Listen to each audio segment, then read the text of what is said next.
So guys, it has been almost a full 2 years since I began posting videos on this channel, and it would be an understatement to say that a lot has changed in the VR world since then. And with the holiday season in full swing, headset deals and bundles abound, and the strongest VR games release window that the space has ever seen, I figured now would be the perfect time to update our best of Quest games list that I kicked this channel off with way back in January of 2023. Welcome to the simulation inside the simulation. I am Tooodamngolden, your VR Voyager, and today we're going to be counting down the top 8 Meta Quest 3 games available right now. So starting things off for us today at number 8 is a game that I described as VR's best dungeon crawler in my last video, and ladies and gentlemen, Dungeons of Eternity, I can assure you, is that for very good reason. Dungeons of Eternity follows the familiar format of dungeon crawlers, both past and present, and features the basic gameplay loop of fighting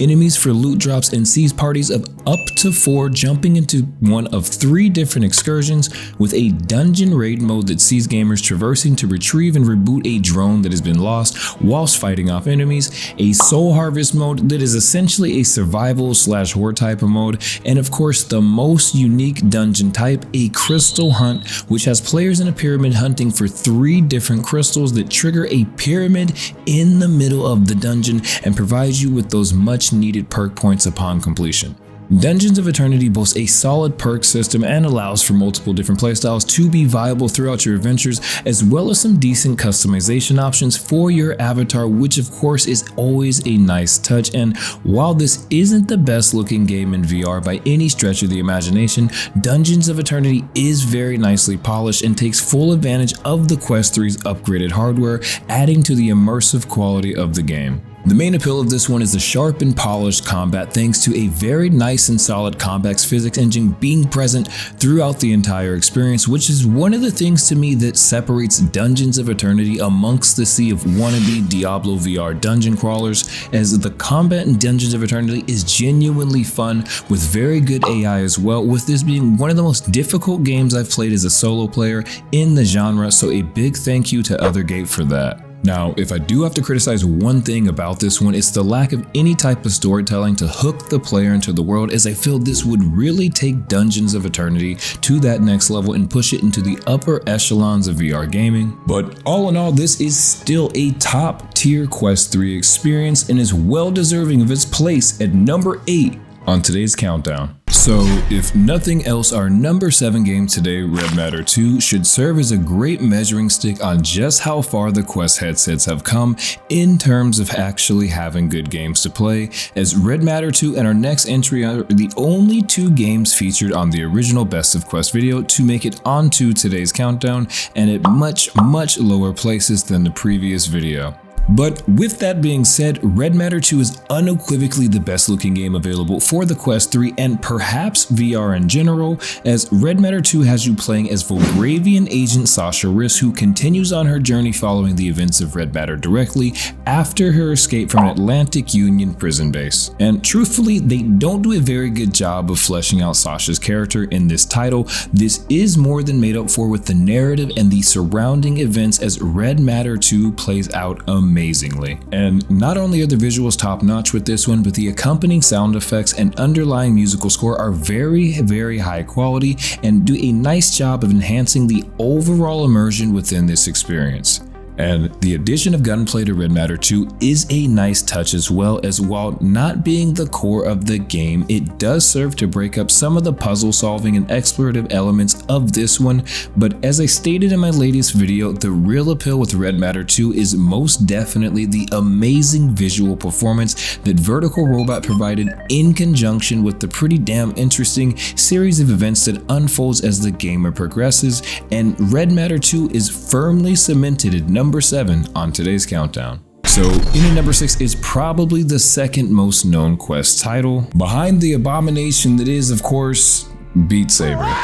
is the Skydance Interactive produced horror survival title The Walking Dead Saints and Sinners. Still today stands as one of the must-play VR titles in my opinion, as the dev team was able to craft an eerie and compelling narrative that sees gamers exploring, scavenging, and battling throughout the zombie-infested streets of New Orleans in an always present fight for survival. And when I say fight, I truly do mean a fight, as the most interesting mechanic to me is the concept that with each passing day, you'll get more infected increasing, while simultaneously the amount of supplies available for scavenging decreases, keeping the gamer on edge throughout the entire duration of this one. But none of this would matter if the core gameplay wasn't as amazing as it is, so Saints and Sinners boasts some of the most stellar physics-based combat in all of VR, with each weapon having its own distinctive weight and feel to it, with heavy weapons such as baseball bats or axes requiring you to grip with 2 hands as opposed to a simple handgun, which of course you can handle with 1 or 2 hands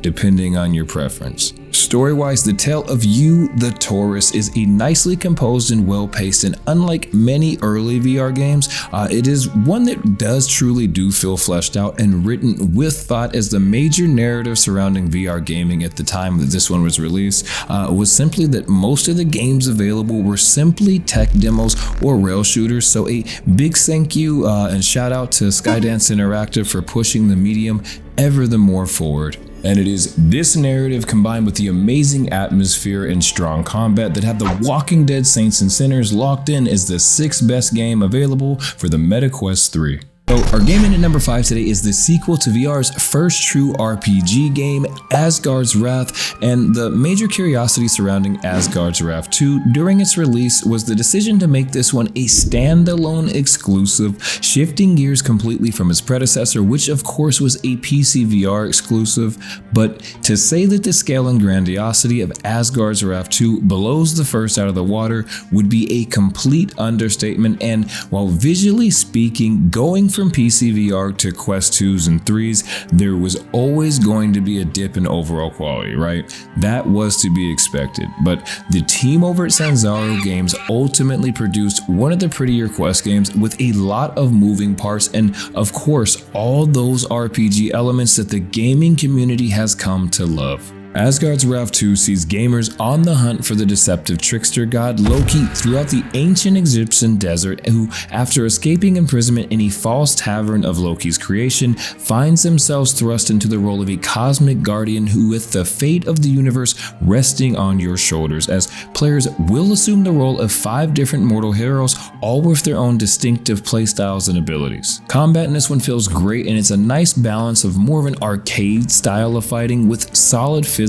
engines to back it up, and it only enhances the overall immersion that much more. And while fatigue can definitely be a factor, to me it makes each successful battle feel all the more rewarding, as I really do feel like I've earned in each and every victory that I've gotten, I've definitely earned and obtained. And just like the first Asgard's Wrath, one of the cooler mechanics is the ability to switch between your godly and mortal forms, which allows for new perspectives to be seen, especially when tackling a particularly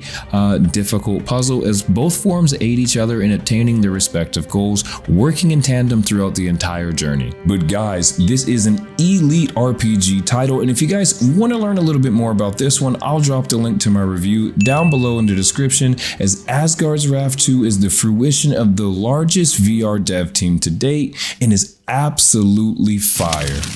Today's number 4 game switches gears to a familiar face and is the first major AAA IP to really make a splash for the Quest platform, as Resident Evil 4 is a VR masterpiece and a must-own game for fans of the franchise or any VR gamer really. So plot-wise, this is the complete Resident Evil 4 treatment, as players will serve as Leon Kennedy, a US agent searching through the countryside of Europe in an effort to locate and rescue the former president's daughter Ashley while fighting off hordes of infected villagers. And for me guys, this was the first VR shooter that really hooked me onto the medium, as the gunplay is sharp and crisp while maintaining that patented Resident Evil 4 franticness, as the entire time you spend in this roughly 15.5-hour thriller, it does feel like a true fight for survival. Outside of the SMG, the gunplay in this one feels absolutely amazing, as manually reloading each and every gun feels unique and responsive, with Resident Evil 4 still having my absolute favorite feel of any shotgun currently in VR,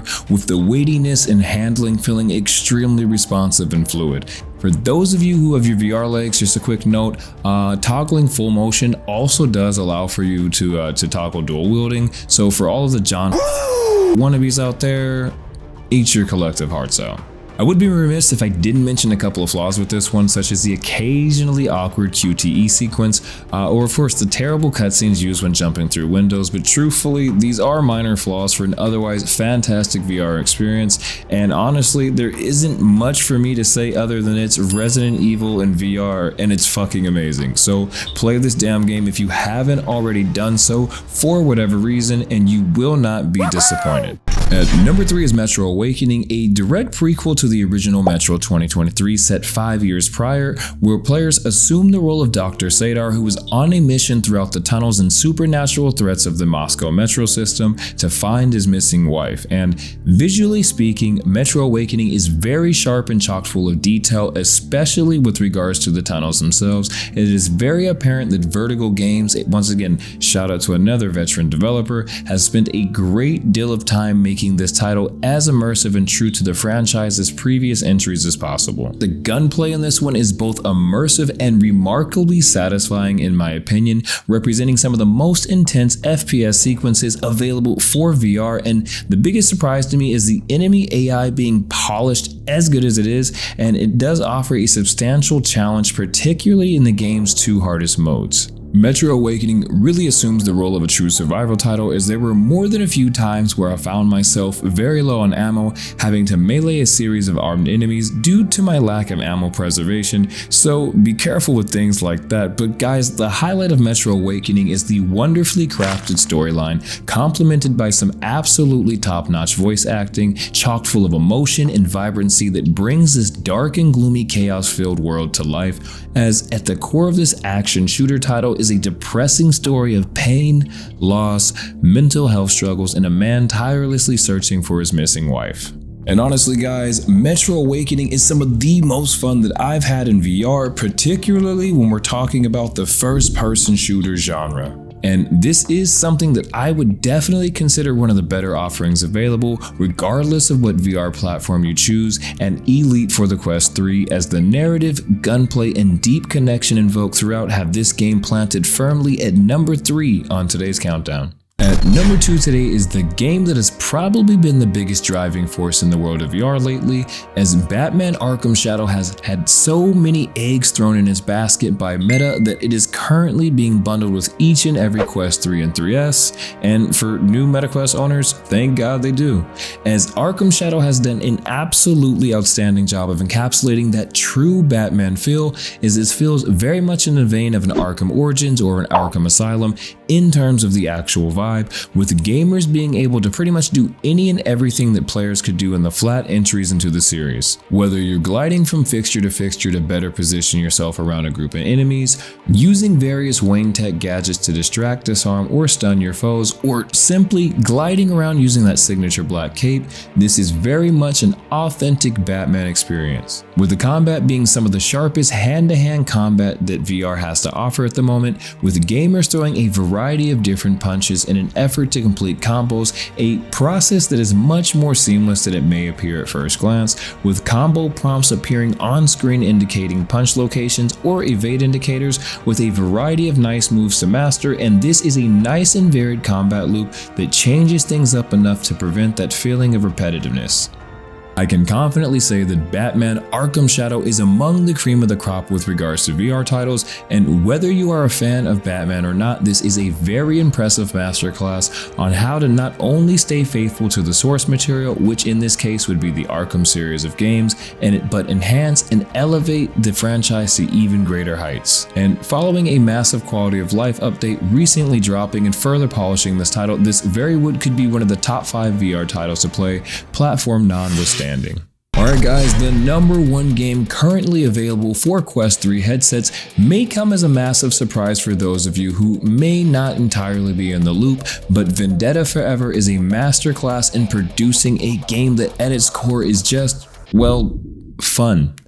Brought to us by small VR studio Meatspace Interactive, Vendetta Forever is a superbly developed puzzle shooter that will have players taking on a barrage of faceless henchmen using an interesting mechanic known as low kill motion, as players can only move by dispatching an enemy and teleporting to the location of that enemy's fallen weapon, which in turn will replace one of your own weapons in a stylish cel-shaded environment that has very much a super hot meets pistol up type of vibe to it. Now, what this game lacks in hyper-realistic visuals, guys, it more than makes up for with a tremendous atmosphere, and I'm talking about all the way around, as the audio design is top tier in Vendetta Forever, and the musical score provides a nice amount of energy into every single action, and the noises from one of the over 50 weapons do sound amazing, fitting of each weapon, and when combined with the best leveling of trigger tension of any VR game available, in my opinion, the gunplay in this one is not only buttery smooth, but fun as hell too.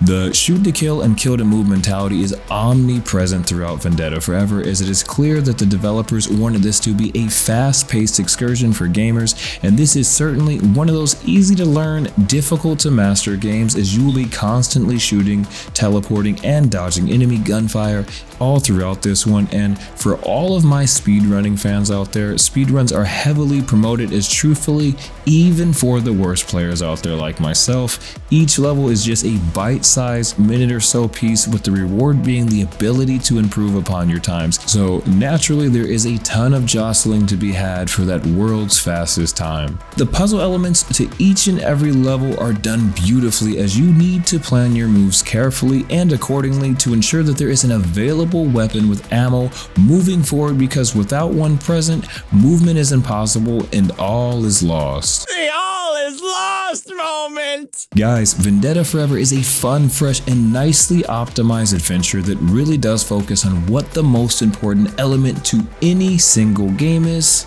How fun is this game? And the answer to that is a resounding enough fun to be classified as the #1 best game available for the MetaQuest 3 right now.